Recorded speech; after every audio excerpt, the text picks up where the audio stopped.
Here's a great little question that's been sent in by a viewer, which is given this little clue, x equals e to the power of log x, find this integral. Okay, now it does look really difficult. 2 to the power of log x, you think, well, how do I even start with this? But the clue that they've given us is all that we need. Okay, now the question is, how are you going to use it? You can see you've got e to the power of log x, and there's a something to the power of log x there. So you wonder, I wonder if that log x and that log x are related. But you're going to find far more useful to think of x equals e to the log x in the case where x is equal to 2. That'll give us 2 equals e to the power of log 2. Okay, now let's think about that and see how we can use it here. Okay, if I make that substitution, instead of 2, I'm going to write e to the power of log 2. Now, that's just 2, so that whole thing there is raised to the power log x, and that's what I'm integrating with respect to x. Okay, great. Now, because of my index laws here, right, if you have a to the power of m, raise that to the power n, that's the same as a to the power of m times n, okay? So these two powers up here, I can just multiply them, right?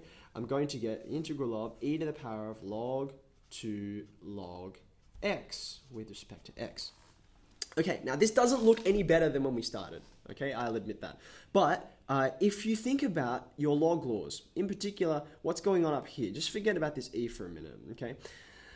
If you think about log 2 times log x, log 2 is just a number. It's just a constant, right? So if you had, say, 2 log x, if you might remember that your index laws will tell you that 2 can move up into the index of what you're taking the log of. So that 2 can move up the front, rather up the back in the corner.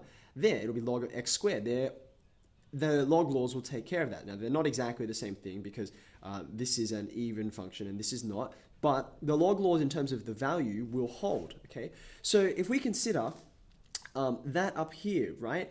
Instead of 2 log x, I've got log 2 of log x, and log 2 is just a number, okay? So therefore, I can move it up into the power here, all right? So I'm going to rewrite this. Now, it'll look like this, e to the power of log x to the power of log 2, integrating with respect to x. Now, that's a bit confusing. You've got powers of powers. That looks like it's much worse than where we started, but it's actually much better because think about this. This now is in the form of what we had at the beginning, that clue. X equals e to the log x. If you say e to the log something, you'll just get something, okay? Well, I've got e to the power of log something. It's just that something happens to be x log 2. So therefore, this x to the power of log 2, rather. So therefore, this whole thing is just x to the power of log 2 with respect to x. Really? Yeah, absolutely. Think about what this means and how it relates to this, okay? Now, this is much easier to work with than this, and it might not seem intuitive that those two are equal, but they are. You can test out values and see what happens, okay? This is just x raised to a constant power, okay? And so this is just like, this is an x to the n kind of situation, right? When you integrate that, you're just going to have, you raise the power by 1, and then you divide by the new power. Okay, so that's exactly what I'm going to do. That's going to become raise the power to 1 plus 1, okay, and then you divide by the new power. And then you add your constant of integration, of course. So there you go. I've integrated it, okay?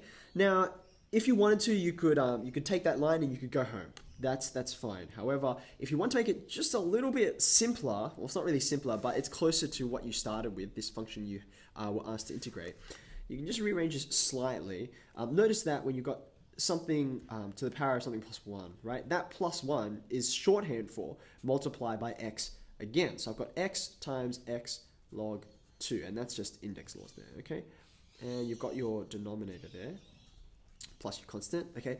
But x to the power of log 2, x to the power of log 2 is the same as 2 to the power of log x, which is what you started with, right? So another way to write this is x times 2 to the log x, all on log 2 plus 1, plus my constant. Okay? So you could either take this line here, which was after integrating, okay, and I think that would be fine, or for bonus points, not really for bonus points, I think it's equivalent really.